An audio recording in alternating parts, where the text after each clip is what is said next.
Transformer क्या होता है, काम कैसे करता है। आप लोगों ने तो ट्रांसफार्मर को देखा ही होगा और ट्रांसफार्मर के बारे में जानते भी होंगे। ट्रांसफार्मर क्या होता है, काम कैसे करता है और ट्रांसफार्मर कितने प्रकार का होता है, ट्रांसफार्मर में कितनी लॉसेज होती है, ट्रांसफार्मर के कंपोनेंट्स क्या होते हैं और भी बहुत सारी चीज़। ट्रांसफार्मर जो है किस सिद्धांत पे काम करता है, किस प्रिंसिपल पे काम करता है, इन सारे चीज़ों पे आज हम लोग, इस सारे टॉपिक पे हम लोग आज बात करेंगे। तो सबसे पहले हम जानते हैं ट्रांसफार्मर के बारे में। ट्रांसफार्मर क्या है, ट्रांसफार्मर क्या होता है।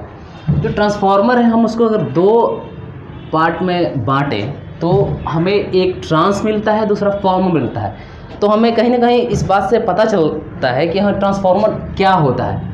मतलब ये ट्रांसफार्मर है, ये ना फॉर्म कर रहा है। मतलब किसी भी एनर्जी को, किसी भी एनर्जी हम नहीं कह सकते हैं, कह सकते हैं कि ये इलेक्ट्रिकल एनर्जी, एक इलेक्ट्रिकल एनर्जी को एक सर्किट से दूसरे सर्किट में ट्रांसफॉर्म करता है। जो एक सर्किट है से दूसरे सर्किट में ट्रांसफॉर्म करता है, वो ट्रांसफार्मर स्टेप डाउन हो सकता है, स्टेप अप हो सकता है, और भी बहुत सारे और भी बहुत टाइप के ट्रांसफार्मर हो सकते हैं। उसके बारे में हम आज बात करेंगे। सबसे पहले बात करेंगे ट्रांसफार्मर किस प्रिंसिपल पे काम करता है। तो ट्रांसफार्मर जो है हमारा, वो फैराडेज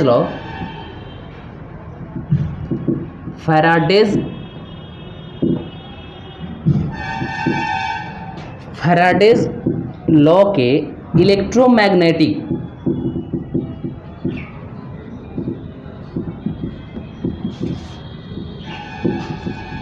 इलेक्ट्रोमैग्नेटिक इंडक्शन के प्रिंसिपल पे काम करता है, जिसको हम विद्युत चुंबकीय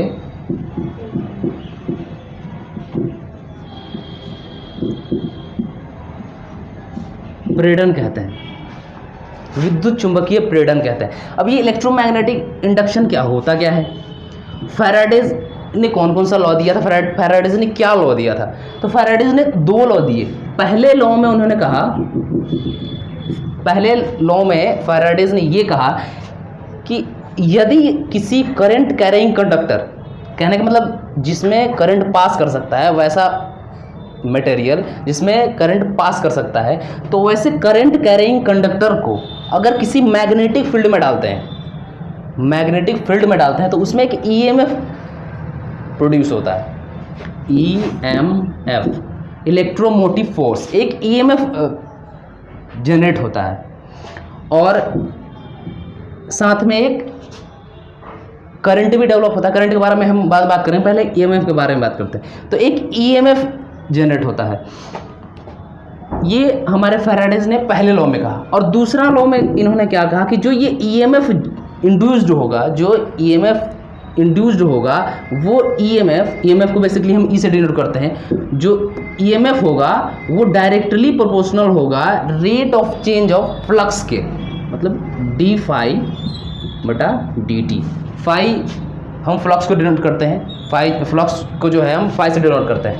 तो इन्होंने दूसरे में कहा, पहले में तो उन्होंने ये कहा कि अगर किसी करंट कैरिंग कंडक्टर को जो है हम मैग्नेटिक फील्ड में डालेंगे तो उसमें एक ईएमएफ जनरेट होगा। ये पहला हो गया, पहला लॉ हो गया। दूसरा लॉ ये कहता है कि जो ईएमएफ इंड्यूस्ड होगा वो डायरेक्टली प्रोपोर्शनल होगा rate of change of flux के। तो कहने का मतलब हमारा ये हुआ कि ईएमएफ हमारा कब ज़्यादा हो सकता है। ईएमएफ मीन्स मेनली हम वोल्टेज कह सकते हैं, वोल्टेज। तो वोल्टेज हमारा कब ज़्यादा होगा, जब हमारा टाइम कम होगा, क्योंकि टाइम तो हमारी इनवर्सली प्रोपोर्शनल हो गया। टाइम कहने का मतलब कि फ्लक्स को जितना ज़्यादा कम समय में जितना ज़्यादा चेंज करेगा, वही तो हमारा ईएमएफ बढ़ जाएगा। जितना ज़्यादा फ्लक्स चेंज होगा जितने कम टाइम में, उतना ज़्यादा हमारा ईएमएफ होगा। तो हमें फैराडेज लॉ के बारे में पता चला। अब जो होता है, हम इलेक्ट्रोमैग्नेटिक इंडक्शन के बारे में बात करेंगे। तो इलेक्ट्रोमैग्नेटिक इंडक्शन क्या होता है। जो इलेक्ट्रोमैग्नेट है, इलेक्ट्रोमैग्नेटिक, ये एक इलेक्ट्रोमैग्नेटिज्म से बना है। इलेक्ट्रोमैग्नेटिक का मतलब होता है, अब जैसे हम ये कह सकते हैं कि इलेक्ट्रो प्लस मैग्नेट को मिलाकर के हम इलेक्ट्रोमैग्नेट बनाते हैं, बल्कि ऐसा नहीं है। इलेक्ट्रोमैग्नेटिक का मतलब होता है ये दोनों एक दूसरे को कोरिलेट करते हैं, दोनों में कोरिलेशन होता है, एक दूसरे को रिलेट करते हैं। कहने का मतलब है कि इलेक्ट्रिक के कारण हमें मैग्नेटिक प्रॉपर्टीज मिलती है और मैग्नेट के कारण इलेक्ट्रिक प्रॉपर्टी मिलती है। कहने का मतलब है टर्म में यदि किसी वायर में यदि हम करंट को पास कराते हैं तो उसमें एक मैग्नेटिक फील्ड डेवलप होता है, मैग्नेटिक फील्ड प्रोड्यूस होता है। उसी तरीके से यदि किसी मैग्नेटिक फील्ड में करंट कैरिंग कंडक्टर को या किसी वायर को डालते हैं तो उसमें एक फ्लक्स जनरेट होता है, उसमें एक ईएमएफ जनरेट होता है। तो इससे हमें ये पता चल रहा है कि मैग्नेट के कारण हमें इलेक्ट्रिक प्रॉपर्टी मिल रही है और इलेक्ट्रिकल प्रॉपर्टी के कारण हमें इलेक्ट्रिक के कारण हमें मैग्नेटिक प्रॉपर्टी मिल रही है। तो इसे हम इलेक्ट्रोमैग्नेटिज्म कह दिए, एक दूसरे को ये कोरिलेट कर रहा है। ठीक है, तो इलेक्ट्रोमैग्नेटिक इंडक्शन के बारे में बात करें। सर्किट को डालते हैं, यदि किसी मैग्नेटिक फील्ड में हम इलेक्ट्रिकल सर्किट को डालते हैं तो उसमें एक ईएमएफ प्रोड्यूस होता है, उसमें एक ईएमएफ उत्पन्न होता है। उसी फेनोमेना को, जिस फेनोमेना के कारण उसमें एक ईएमएफ डेवलप हो रहा है, उसी फेनोमेना को हम इलेक्ट्रोमैग्नेटिक इंडक्शन कहते हैं। और ये जो हमारा ट्रांसफार्मर है ये हमारा इलेक्ट्रोमैग्नेटिक इंडक्शन पे ही के सिद्धांत पे ही काम करता है, विद्युत चुंबकीय प्रेरण के सिद्धांत पे काम करता है। अब जो है हमें तो पता चल गया कि इलेक्ट्रोमैग्नेटिक इंडक्शन के सिद्धांत पे ट्रांसफार्मर हमारा काम करता है। अब देखिए ट्रांसफार्मर में मेनली क्या होते हैं, हम बात करते हैं। ट्रांसफार्मर में जो है हमारा दो वाइंडिंग्स होते हैं, एक जो वाइंडिंग्स होता है प्राइमरी वाइंडिंग्स और दूसरा होता है सेकेंडरी वाइंडिंग्स। तो जो प्राइमरी वाइंडिंग्स होता है हम उसमें सप्लाई देते हैं, जो इलेक्ट्रिकल सप्लाई है वो प्राइमरी वाइंडिंग्स में देते हैं। हम सेकेंडरी वाइंडिंग्स में कोई सप्लाई नहीं देते हैं, लेकिन फिर भी सेकेंडरी वाइंडिंग में हमारा सप्लाई चला जाता है। मतलब जो है प्राइमरी वाइंडिंग्स, सेकेंडरी वाइंडिंग और प्राइमरी वाइंडिंग में कोई भी डायरेक्ट कनेक्शन नहीं होता है। विदाउट डायरेक्ट कनेक्शन के भी हमारा सेकेंडरी वाइंडिंग में आउटपुट मिल जाता है। इसी को हम इलेक्ट्रोमैग्नेटिक इंडक्शन कह दिए। मतलब बिना डायरेक्ट कोई कनेक्शन के इसमें म्यूचुअल इंडक्शन हो गया। इस प्राइमरी वाइंडिंग्स के ईएमएफ के कारण प्राइमरी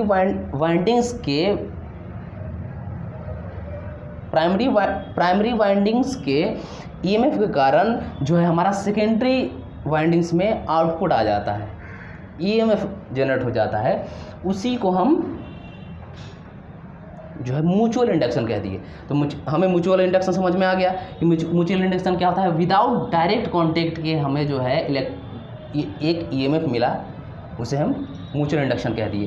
तो फैराडेज ने ये हमें लॉस दिया था इलेक्ट्रोमैग्नेटिक इंडक्शन का।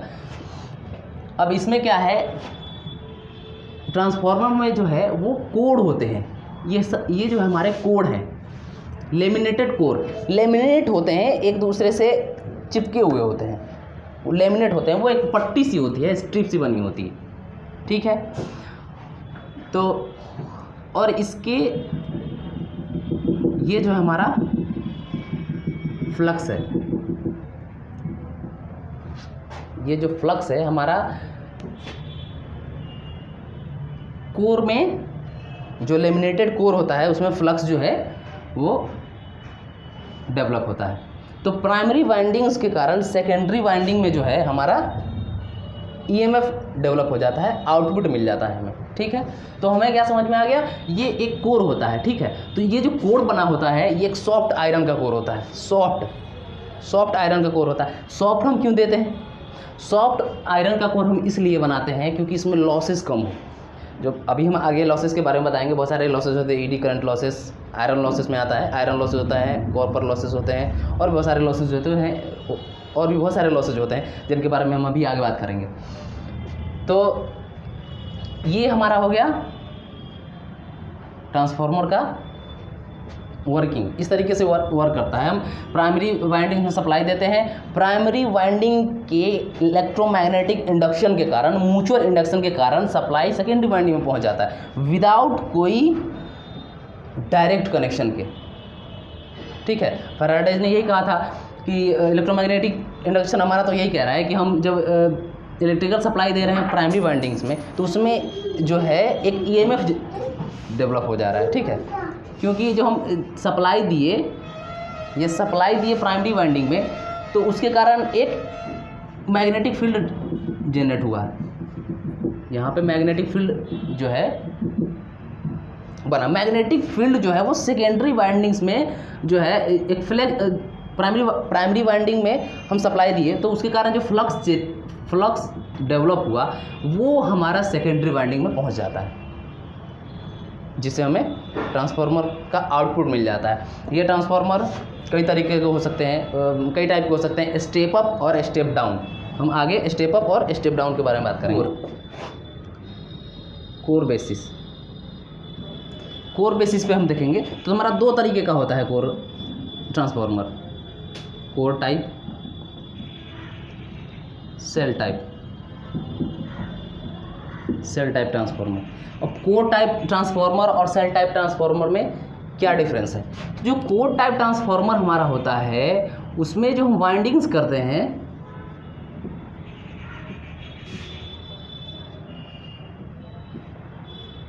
वो जो कोर होते हैं, हम कोर पे वाइंडिंग करते हैं। ये हमारा कोर टाइप हो गया। एक कोर पे हम वाइंडिंग्स करते हैं, दोनों कोर पे जो है हम कोर टाइप ट्रांसफार्मर में जो है दो कोर पे हम वाइंडिंग्स करते हैं। इसके बीच में बहुत सारा गैप खाली रह जाता है, बहुत सारा कहने का मतलब बहुत ही ज़्यादा नहीं, मतलब गैप रह जाता है बीच में, ठीक है। और जो हमारा सेल टाइप ट्रांसफार्मर होता है, ये सेल टाइप जो ट्रांसफार्मर होता है उसमें जो है हम एक सेल बना देते हैं, ठीक है, और इस सेल पे हम वाइंडिंग्स करते हैं, ठीक है। तो इसमें जो है सेल बनाने के कारण हमारा जो है इसमें स्पेस बहुत ही कम बच जाता है, बहुत ही ज़्यादा ही कम, मतलब बहुत ही कम स्पेस बच जाता है। ये हमारा सेल टाइप में आ जाता है। अब देखो जो कोर टाइप होते हैं, कोर टाइप को मेनली जो है हम एल शेप में जो स्ट्रिप बनाते हैं, कोर टाइप का जो स्ट्रिप बनाते हैं वो हम एल टाइप का बनाते हैं। जैसे एक उल्टा एल बना दिए और एक इस तरीके से, तो ये आकर के इसमें मिल जाता है, ये आकर के इसमें मिल जाता है। ये एक कोर टाइप ट्रांसफार्मर को बनाता है। इसी तरीके से हम ई टाइप उल्टा ई कर देते हैं, ये हमारा बना देता है। ई और आई को मिला करके हम सेल टाइप बनाते हैं। ई, ये हमारा ई हो गया और ये आई हो गया। ई और आई का स्ट्रिप बना करके हम सेल टाइप बनाते हैं और इसमें हम वाइंडिंग करते हैं। अब हम बात करेंगे कि इन दोनों में कौन बढ़िया होता है, कोर टाइप और सेल टाइप में। तो ज़्यादातर हम प्रेफर जो है सेल टाइप को करते हैं, इसलिए सेल टाइप को हम सेल टाइप ट्रांसफार्मर में लॉसेस कम होते हैं, एफिशिएंसी ज़्यादा होता है, इसलिए हम सेल टाइप को प्रेफर करते हैं। ये तो हो गया हमारा कोर के बेसिस पे। फेज के बेसिस पे दो तरह के ट्रांसफार्मर होते हैं, सिंगल फेज ट्रांसफार्मर और three phase transformer. Single phase में क्या होता है, एक ही फेज होता है, और थ्री फेज में 3 फेज होते हैं। अब जो हमने अभी पहले बात करा कोर टाइप और सेल टाइप में, तो उनमें भी जो कोर टाइप ट्रांसफार्मर होते हैं उनमें भी हम 3 फेज यूज़ कर सकते हैं और सिंगल फेज यूज़ कर सकते हैं। जो ये कोर टाइप है, कोर टाइप ट्रांसफार्मर में है, कोर टाइप ट्रांसफार्मर है, ठीक है।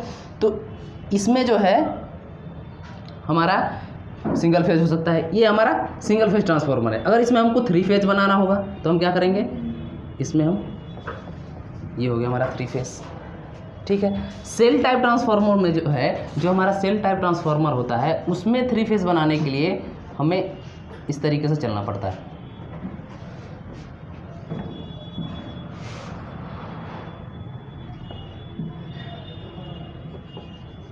ये हो गया हमारा 3 फेज ट्रांसफार्मर। इस तरीके से हम सीरीज में जोड़ देते हैं वाइंडिंग्स को। ये हमारा हो गया सेल टाइप 3 फेज ट्रांसफार्मर। प्रकार के कूलिंग बेसिस पे 3 प्रकार के ट्रांसफार्मर होते हैं, air cooled, self cooled, oil cooled. अब इन तीनों के बारे में बात करते हैं। एयर कूल्ड क्या होता है, जैसे कि हम फैन लगा देते हैं, जो ट्रांसफार्मर है, कई सारे ट्रांसफार्मर में आपने देखा होगा फैन लगे होते हैं, जो आपके वीडियो के स्क्रीन पे दिखाई दे रहा होगा। तो एयर कूल्ड ट्रांसफार्मर में फ़ैन लगे होते हैं, कई सारे फ़ैन लगे होते हैं। वो हमारा बाय द एयर फ़ैन के थ्रू कूलिंग करता है। जो भी हीट प्रोड्यूस होता है ट्रांसफार्मर में, तो हीट प्रोड्यूस हाई लोड होने के कारण हीट प्रोड्यूस होता है, बहुत ज़्यादा लोड बढ़ जाने के कारण, ट्रांसफार्मर में बहुत ज़्यादा लोड बढ़ जाने के कारण उसमें हीट प्रोड्यूस होता है, और उस हीट को वो एयर के through by the force of fan जो है उसको कूल करता है, उसे एयर कूल्ड। सेल्फ कूल्ड में क्या होता है, जो नेचुरल जो हवा चलते रहता है सराउंडिंग्स में, तो उससे जो कूलिंग होती है वो हमारा हो गया सेल्फ कूल्ड। ऑयल कूल्ड में क्या होता है कि रेडिएटर लगा होता है, जो बहुत सारे ट्रांसफार्मर आपने देखा होगा, जिसके ट्रांसफार्मर के टैंक पे ये 3 तरह के जो है इस तरीके से खांचे बने रहते हैं, इस तरीके के खांचे बने रहते हैं। 3, कहीं पे 3 देखा होगा, कहीं पे आप लोगों ने 1 देखा होगा। तो सिंगल फेज और 3 फेज का वो सिस्टम होता है। तो उसमें ऑयल भरा हुआ होता है, और वो वैसा मिनरल, वो ऑयल जो होता है वो हीट को बहुत ज़्यादा डिसिपेट करता है, मतलब हीट रिलीज़ करता है, कूलिंग का काम करता है वो रेडिएटर की तरह। ठीक है, रेडिएटर के बारे में आप लोग जानते होंगे, रेडिएटर का काम होता है कूलिंग करना, तो वो ऑयल कूल्ड में आ जाता है। तो ये हमारा होगा कूलिंग बेसिस पे ट्रांसफार्मर। अब हम बात करें स्टेप अप ट्रांसफार्मर क्या होता है। स्टेप अप ट्रांसफार्मर जो होता है वो लो वोल्टेज को हाई वोल्टेज में कन्वर्ट कर देता है, और स्टेप डाउन, अब इसके नाम से ही क्लियर हो रहा है, स्टेप डाउन जो ट्रांसफार्मर होता है वो हाई वोल्टेज को लो वोल्टेज में चेंज कर देता है। कहने का मतलब है कि अब अगर हमें स्टेप अप ट्रांसफार्मर बनाना होगा तो हम क्या करेंगे, हमें जहाँ पे हाई वोल्टेज चाहिए, जहाँ पे पावर ज़्यादा चाहिए, उसकी वाइंडिंग्स हम बढ़ा देते हैं। जैसे मान लीजिए स्टेप अप ट्रांसफार्मर है, स्टेप अप ट्रांसफार्मर के लिए हम क्या करते हैं, जो वाइंडिंग्स है हमारा ये कम होता है,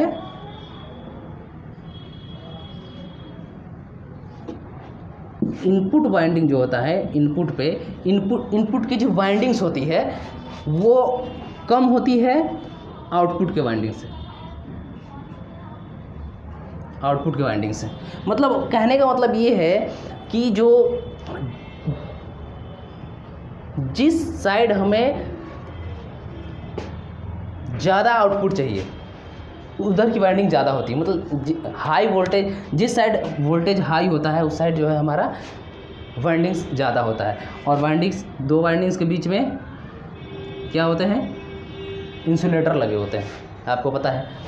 अब फिर से हम बात करेंगे इस कोर के बारे में। ये जो कोर होता है, ट्रांसफार्मर का जो कोर होता है, एक दूसरे से चिपका हुआ होता है, उसमें कोई भी बहुत ही मिनिमम गैप होता है, और कोशिश किया जाता है कि गैप हो ही ना उसमें, क्योंकि गैप का कारण है वो लॉस बनेगा। अभी हम लॉसेस के बारे में बात करेंगे। तो इनके बीच में जो है हम इंसुलेटर लगा के रखते हैं, स्ट्रिप के बीच में, कोर स्ट्रिप के बीच में हम ये हमारा कोर हुआ, इसमें हम इंसुलेटर लगा करके फिर दूसरा कोर लगाते हैं, ऐसे तीसरा, इस तरीके से बहुत सारे कोर को हम लगा करके एक पूरा कोर बनाते हैं, उसमें वाइंडिंग करते हैं। ठीक है, ये हमारा हो गया कोर के बारे में। अब हम लोग बात करेंगे ट्रांसफार्मर के लॉसेस के बारे में। तो लॉसेस जो है हमारा आयरन और कोर लॉस हो सकता है, कॉपर लॉस हो सकता है, स्टील लॉस हो सकता है, डाइइलेक्ट्रिक लॉस हो सकता है। अब जो हमारा आयरन और कोर लॉस है उसमें भी 2 तरह के लॉस होते हैं, hysteresis losses and eddy current losses. बारी बारी से सबके बारे में हम जानेंगे।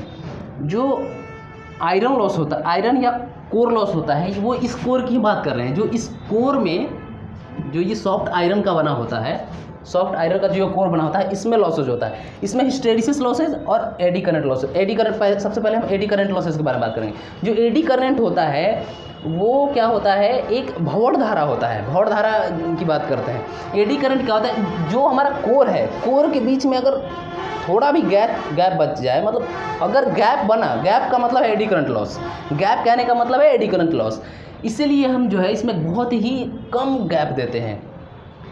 इसमें जो है हम स्ट्रिप के बीच में, कोर स्ट्रिप के बीच में हम इंसुलेटिंग मटेरियल डाल देते हैं, जिसके कारण उसमें गैप डेवलप ना हो, गैप ना आ पाए। गैप होने का मतलब है एडी करंट, उसमें भंवर धारा बनने लगता है, उसी को हम एडी करंट लॉस बोलते हैं।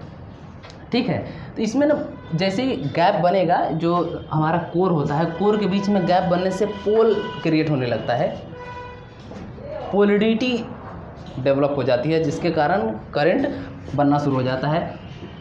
इसमें इस तरीके से भंवर के रूप में इस तरीके से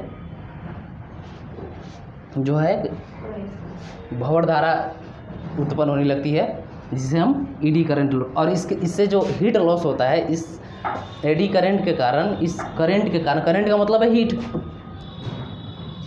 करंट मतलब हीट, तो जो करंट है इस करंट के कारण हीट डेवलप होता है, हीट के कारण जो आयरन का लॉस होता है उसे ही हम आयरन लॉस कहते हैं, ईडी करंट लॉस बोलते हैं। हिस्टेरिसिस लॉसेस क्या होता है, तो हिस्टेरिसिस लॉसेस में जो हम ट्रांसफार्मर में जो इनपुट देते हैं वो हम एसी इनपुट देते हैं, एसी सप्लाई देते हैं। तो एक आप जानते हैं कि एसी का जो वेव होता है वो साइनसोइडल होता है, एक पॉजिटिव एक निगेटिव। तो इसमें क्या होता है कि एक बार जो है मैग्नेटाइज होता है, मतलब एक बार चुंबक का गुण आ जाता है, फिर एक बार डीमैग्नेटाइज होता है, मतलब एक चुंबक का गुण खत्म हो जाता है। जो चुंबक के पोल बनते हैं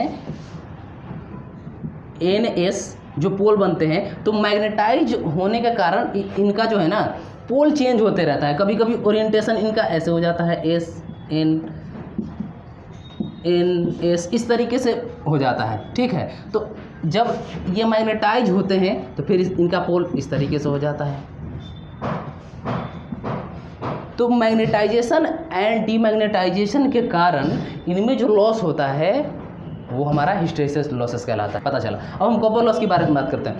जो कॉपर लॉस होता है, जो हमारे ट्रांसफार्मर में वाइंडिंग्स होते हैं उसमें हीट डेवलप होने के कारण जो लॉसेज होता है, इसके कारण जो लॉसेज होता है वो हमारा कॉपर लॉसेज में आ जाता है, क्योंकि इसमें हीट डेवलप होता है, लोड ओवर होने के कारण में हीट डेवलप होता है, जिसके कारण हमारा लॉस हो जाता है। वो जो कॉपर के कारण, जो मेनली हम जो वाइंडिंग्स के लिए हम कॉपर का इस्तेमाल करते हैं क्योंकि वो सस्ता होता है, तो हम कॉपर का इस्तेमाल करते हैं। तो कॉपर में जो लॉस होता है हीट के कारण, वो हमारा कॉपर लॉस हो जाता है। स्ट्रेन लॉस क्या होता है? स्ट्रेन लॉस जो है ना फ्लक्स के कारण होता है, लीकेज ऑफ फ्लक्स का लीकेज होने के कारण जो है हमारा स्ट्रेन लॉस होता है। डाई इलेक्ट्रिक लॉस से क्या होता है कि जो इसमें जो गैप बन गया है, dielectric means eddy current का डेवलप होना। डाई इलेक्ट्रिक कहने का मतलब क्या होता है कि जो हमारा ये जो कोर होता है उसके बीच में, स्ट्रिप के बीच में इंसुलेटर लगे होते हैं, वो इंसुलेटर हीट के कारण कभी कभी डैमेज हो जाते हैं,